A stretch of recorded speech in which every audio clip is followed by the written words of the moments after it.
ಈಗ ನಾನು ನಿಮಗೆ ನೀರು ಕುಡಿಯೋಕೆ ಕೇಳಿದ್ದೆ, ಎಷ್ಟು ನೀರು ಕುಡಿದ್ರಿ ಇಡೀ ದಿನ? ನೆನ್ನೆ ದಿವಸ ಒಂದು ಟೈಮಲ್ಲಿ ಮಾತ್ರ 1 ಅವರಿಗೆ ಕುಡಿದಿಲ್ಲ, ಇದ್ದಂತೆ ರಾತ್ರಿ 9 ಗಂಟೆವರೆಗೂ ಕುಡಿದಿದ್ದೀನಿ. ಎಷ್ಟು ಕುಡಿದ್ರಿ ಒಂದು ದಿವಸಕ್ಕೆ ನೆನ್ನೆ? ಅದೇ ಮೊದಲು 1 ಲೀಟ್ರ್ ಕುಡಿದಿದ್ದೆ ಬುದ್ಧಿ.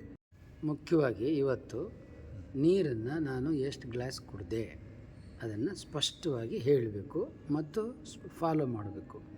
ನಿನ್ನೆ ಏನು ಹೇಳ್ಕೊಟ್ಟಿದ್ದೆ ಅವೆಲ್ಲವನ್ನು ಅಭ್ಯಾಸ ಮಾಡಬೇಕು. ಈಗ ಏನು ಹೇಳ್ಕೊಟ್ಟಿದ್ದೀನಿ ಮತ್ತೆ ಹೇಳ್ಕೊಡ್ತೀನಿ, ಅವನ್ನೆಲ್ಲ ಮತ್ತೆ ನೀವು ತಪ್ಪದೆ ಪ್ರತಿನಿತ್ಯ ಅಭ್ಯಾಸ ಮಾಡಬೇಕು. ನಾನು ಒಂದು ದಿನಕ್ಕೆ 4 ಗಂಟೆ ಅಭ್ಯಾಸ ಮಾಡೋಕ್ಕೆ ಹೇಳಿದ್ದೀನಿ. 6 ಗಂಟೆ ಅಭ್ಯಾಸ ಮಾಡಿ, ಕೆಲಸ ಏನಿದೆ? ಮತ್ತೆ ಮತ್ತೆ ಮಾಡ್ತಾನೆ ಇರಿ, ಆರೋಗ್ಯ ಬೇಕಲ್ವಾ? ಈಗ ಆಸ್ಪತ್ರೆಯಲ್ಲಿದ್ದರೆ ಇಡೀ ದಿನ ಆಸ್ಪತ್ರೆ ಮೇಲೆ ಬೆಡ್ ಮೇಲೆ ಮಲಗಿರ್ತೀರ ಇಲ್ಲ? ಮತ್ತು ಇದು ನಿಮ್ಮ ಮನೆ, ನೀವು ದಿನ ನನಗೆ ಆರೋಗ್ಯ ಬೇಕು ಅಂತ ಮಾಡ್ತಾನೆ ಇರಿ. ಒಂದು ದಿವ್ಸಕ್ಕೆ 6 ಸಲ ಅಭ್ಯಾಸ ಮಾಡಿ. ನಿನ್ನೆ ನಾವಿಲ್ಲಿ ಮಾಡಿಸಿದ್ಮೇಲೆ ನೀವು ಆಮೇಲೆ ಎಷ್ಟು ಸಲ ಮಾಡಿದಿರಿ?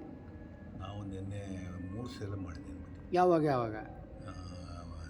ಇದು ಮಧ್ಯಾಹ್ನ 11:30 ಒಂದು ಸರಿ, ತಿರ್ಗಾ 3:30 ಒಂದು ಸರಿ, ತಿರ್ಗಾ ಸಾಯಂಕಾಲ ಒಂದು ಸರಿ. ಸೊ ಈಗ ನಿನ್ನೆ ಹೇಳ್ಕೊಟ್ಟಿರೋದು, ಇವತ್ತು ಹೇಳ್ಕೊಡೋದು, ಇನ್ನು ಮುಂದೆ ಹೇಳ್ಕೊಡೋದು ಎಲ್ಲವನ್ನು ಸೇರಿಸ್ಕೊಂಡು ಇನ್ನೂ ಹೆಚ್ಚೆಚ್ಚು ಅಭ್ಯಾಸ ಮಾಡಬೇಕು. ಈಗ ನಾನು ಸೂಚಿಸಿದ್ದೀನಿ ಒಂದು ದಿವಸಕ್ಕೆ 6 ಸಲ ಅಭ್ಯಾಸ ಮಾಡಿ ಅಂತ. ನೀವು 8 ಸಲ ಅಭ್ಯಾಸ ಮಾಡಬೇಕು, ರಿಸಲ್ಟ್ ಸಿಕ್ಕುತ್ತೆ. ಈಗ ನೀವೇ ಹೇಳ್ತಿದ್ರಿ, ನನಗೆ ನೆನ್ನೆನೇ ಹೇಳಿದ್ರಿ, ಸ್ವಾಮೀಜಿ ಈಗ ನನಗೆ ಸ್ವಲ್ಪ ನಾನು ಅಂದೆ ರೀ, ಇನ್ನು ಹೇಳ್ಕೊಟ್ಟೇ ಇಲ್ಲ, ಸ್ವಲ್ಪ ಆಲ ಮೈ ಸಡ್ಲಾಯ್ತು ಅಂತೀರಲ್ರಿ. ನಾನು ಹೇಳ್ಕೊಟ್ಟೇ ಇಲ್ಲ ಸ್ವಾಮೀಜಿ, ಆಲೆ ಕಾಲು ಮಡ್ಚಕ್ಕೆ ಬರ್ತದೆ ಅಂತ ಇದ್ದೀರಿ. ಮೊದಲಿಗೆ ನನಗೆ ನೆಲದ ಮೇಲೆ ಕೂತ್ಕೊಳ್ಳೋಕೆ ಬರ್ತಿದ್ದಿರಲ್ಲ ಅಂತಿದ್ರಿ, ಈಗ ಅಚ್ಚುಕಟ್ಟಾಗಿ ಕೂತ್ಕೋತಾ ಇದ್ದೀರಿ.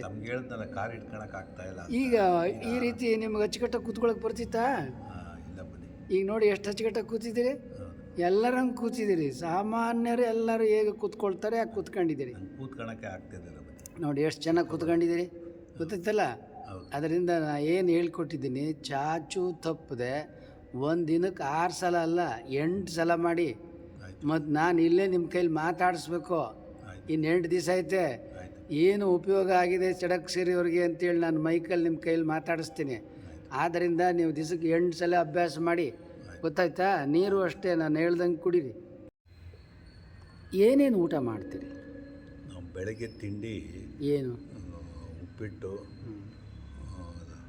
ಆಮೇಲೆ ದೋಸೆ, ಇಡ್ಲಿ, ಚಪಾತಿ, ರೊಟ್ಟಿ, ಈ ಥರದ್ದು ಇದು ಮಾಡಿ ತಿಂಡಿ ತಿಂತೀವಿ.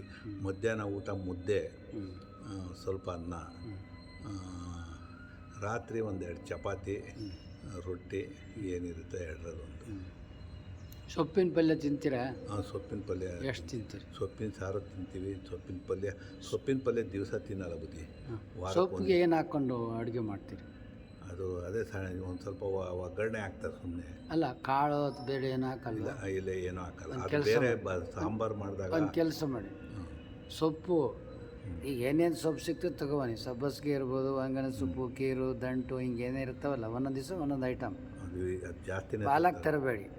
ಸೊಪ್ಪು ತೊಗೊಂಬಂದವ್ರು ಏನು ಮಾಡಿ, ಹೆಸ್ರು ಕಾಳು ಇರುತ್ತಲ್ಲ, ಚೆನ್ನಾಗಿ ತೊಳೆದು ಹೆಸ್ರು ಕಾಳನ್ನ ಬೇಯಿಸ್ಬಿಟ್ಟು, ಭಾಳ ಬೇಯಿಸ್ಬಾರ್ದು, ಇನ್ನೂ ಸ್ವಲ್ಪ ಗಟ್ಟಿಯಾಗಿರೋ ಹಂಗೆ ಒಗ್ಗರಣೆ ಹಾಕಿದ್ರೆ ಹೆಸ್ರು ಕಾಳು ಸೊಪ್ಪು ಪಲ್ಯ ಮಾಡಿ ಅದನ್ನು ರೊಟ್ಟಿ ಜೊತೆ ಎಲ್ಲರ ಜೊತೆ ತಿನ್ಬೋದು, ಚಪಾತಿ ಜೊತೆ. ಆ ಥರನೂ ತಿಂತಾಯಿದ್ದೀವಿ. ಹೆಸ್ರು ಕಾಳು ಅಥವಾ ಹೆಸ್ರು ಬೇಳೆ ಹಿಂಗೆ ಹಾಕಿ, ಹೀಗೆ ಕಾಳು ಬೇಳೆ ಹಾಕಿ ಸೊಪ್ಪಿನ ಜೊತೆ ಪಲ್ಯ ಮಾಡಿಕೊಂಡು ಊಟ ಮಾಡಬೇಕು.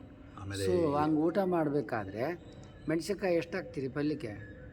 ಪಲ್ಯಕ್ಕೆ ಒಂದಕ್ಕಿಂತ ಹೆಚ್ಚು ಹಾಕ್ಬೇಡ್ರಿ. ಉಪ್ಪು ಎಷ್ಟು ಹಾಕ್ತೀರಿ? ಉಪ್ಪು ಕಡಿಮೆನೇ ಬುದ್ಧಿ. ಹಾಂ, ಅತಿ ಕಡಿಮೆ ಹಾಕ್ಬೇಕು. ತಿಂಗಳಿಂದ ನೀವು ಎಲ್ಲ ಹಾಕೇ ಇಲ್ಲ ಅನ್ನೋಂಗೆ ಸುಮ್ಮನೆ ಒಂಚೂರು, ಹ್ಞೂ ಭಾಳ ಉಪ್ಪು ಹಾಕ್ಬಾರ್ದು. ಗೊತ್ತಾರ? ಗೊತ್ತಾಯ್ತು. ಸೊ ರೊಟ್ಟಿ ಚಪಾತಿಗೆ ಅಚ್ಚುಕಟ್ಟಾಗಿ ಊಟ ಮಾಡಿಕೊಂಡು ತಿನ್ನಿ. ಆಮೇಲೆ ಏನೋ ನೆಂಚ್ಕೊಳಕ್ಕಾದ್ರೆ ಈ ಹೆಸರು ಕಾಳು ಮೊಳಕೆ ಕಟ್ಟಿದ್ದು ಧಾರಾಳವಾಗಿ ಕೋಸಂಬರಿ ಮಾಡಿ, ಧಾರಾಳವಾಗಿ ಸೌತೆಕಾಯಿ ಕೋಸಂಬರಿ ಮಾಡಿ ಸೌತೆಕಾಯಿ ತಿನ್ನಿ. ದಿನ ಎಷ್ಟು ಸೌತೆಕಾಯಿ ತಿಂತೀರಿ? ಒಂದು ಅರ್ಧ ತಿಂತೀವಿ. ನೋಡಿ, ಸ್ವಲ್ಪ ಊಟ ಕಡಿಮೆ ಮಾಡಿ, ಟಿಫನ್ ಕಡಿಮೆ ಮಾಡಿ. ಬೆಳಗ್ಗೆ ಒಂದು ಸೌತೆಕಾಯಿ, ಮಧ್ಯಾಹ್ನ ಒಂದು ಸೌತೆಕಾಯಿ, ರಾತ್ರಿಗೆ ಒಂದು ಸೌತೆಕಾಯಿ ತಿನ್ನಿ ಫಸ್ಟ್. ಆ ಸೌತೆಕಾಯಿ ತಿಂದ ಮೇಲೆ ಟಿಫನು ಊಟ. ಆಮೇಲೆ ಸೌತೆಕಾಯಿ ಬೇಜಾರಾದಾಗ ಸೌತೆಕಾಯಿನ ಏನು ಮಾಡಿ ಸಣ್ಣಗೆ ಹಚ್ಚಿ ಅದಕ್ಕೆ ತೆಂಗಿನಕಾಯಿ ತುರಿ ಹಾಕ್ಕೊಳ್ಳಿ. ಉಪ್ಪು ಮೆಣಸಿನ್ಕಾಯಿ ಹಾಕೋಬೇಡಿ. ಸೊಪ್ಪು, ತೆಂಗಿನಕಾಯಿ ಮತ್ತು ಸೌತೆಕಾಯಿ ಕೋಸಂಬರಿ ಮಾಡ್ಕೊಂಡು ತಿನ್ನಿ. ಕೊತ್ತಂಬರಿ ಸೊಪ್ಪು ಹಾಕ್ಕೊಳ್ಳಿ. ಕೊತ್ತಂಬರಿ ಸೊಪ್ಪು ನಾಟಿ ಇರಬೇಕು. ನಾಟಿನೇ ಬನ್ನಿ. ನೋಡಿದ್ರೆ ಇಲ್ವಾ?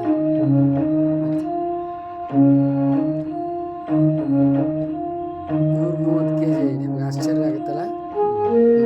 130 kg ಇದ್ದವ್ರು ತೂಕ ಇಳಿಸಿದ್ವಿ. 120 kg, 110 kg, 115 kg, 80 kg ಏನು ಅಲ್ಲ.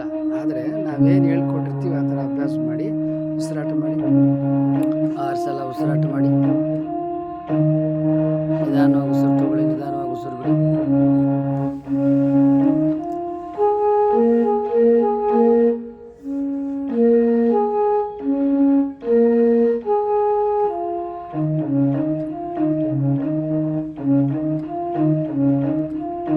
ನಿನ್ನೆ ಮತ್ತು ಅದಕ್ಕೆ ಮುಂಚೆ ನೀವು ಮಲಗಿದ್ದವರು, ಕೂತಿದ್ದವರು ಎದ್ದು ನಿಂತ್ಕೊಳ್ಳೋದಕ್ಕೂ ಇವಾಗ ಎದ್ದು ನಿಂತ್ಕೊಳ್ಳೋದಕ್ಕೂ ಹೇಗೆ ಅನ್ನಿಸ್ತದೆ ನಿಮಗೆ?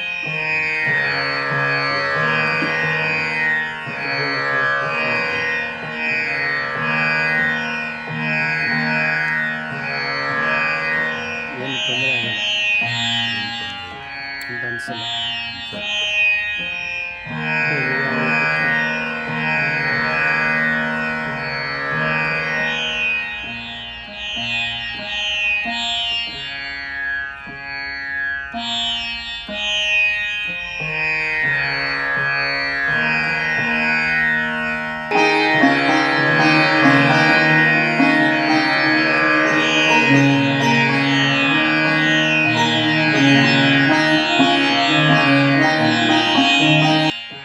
ನೀವು ನಮಗೆ ಮೌಲಿಕವಾದ ಸಬ್ಸ್ಕ್ರೈಬರ್, ವ್ಯಾಲ್ಯೂಬಲ್ ಸಬ್ಸ್ಕ್ರೈಬರ್.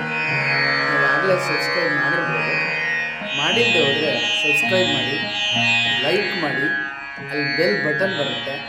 ಬೆಲ್ ಬಟನನ್ನು ಒತ್ತಿ. ನಿಮ್ಮ ವಾಟ್ಸಪ್ಪಲ್ಲಿ ಅನೇಕರ ನಂಬರ್ಗಳಿರುತ್ತೆ.